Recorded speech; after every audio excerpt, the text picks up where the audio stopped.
wahia he uri Māori anō ki tōna tūranga kaunihera ārohe i te rānei. He kai kaunihera hō, he maha o na wheako i roto i ngā tau. He māma a Mercia Yates, he kai whakapāho reo irirangi he tautohi tō kapahaka i naia nei hei tā te pūrongo a te o Kiwa McLean, me tāpiri hoki i te kai kaunihera ki tāna raupapa whiwhinga.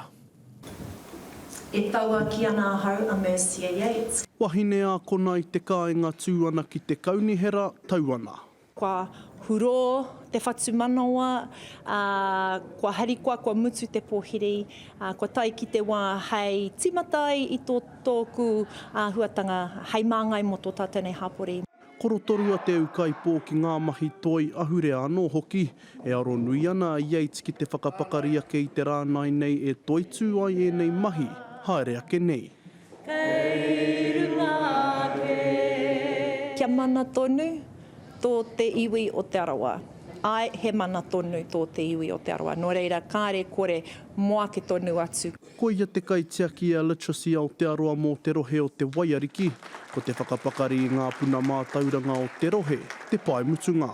Ngā āhuatanga o te ao mātauranga, nō reira koira tētahi.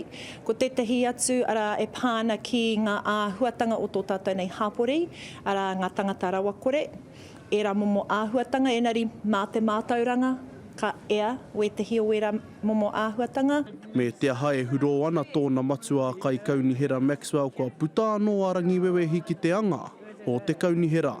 It was a lonely place for me for many, many terms. I was the only councillor with Māori extraction. Absolutely thrilled when my favourite niece, as I call her, Mercia, putting her hand up to stand for council. She's going to bring a refreshing energy to our council. Tui aki tēnā he kai whakataki ki te reo irirangi o te arawa, he māmā takitahi e para ana i te ara mō tana whānau, tana iwi anō hoki. Ko tēnei te mātāmua o te whānau, nō reira ko ia taku bodyguard, nera te. Ai, ko te manaia hira ni tēnei. Engari, kia hau anō hoki, koira te taki i tū ai.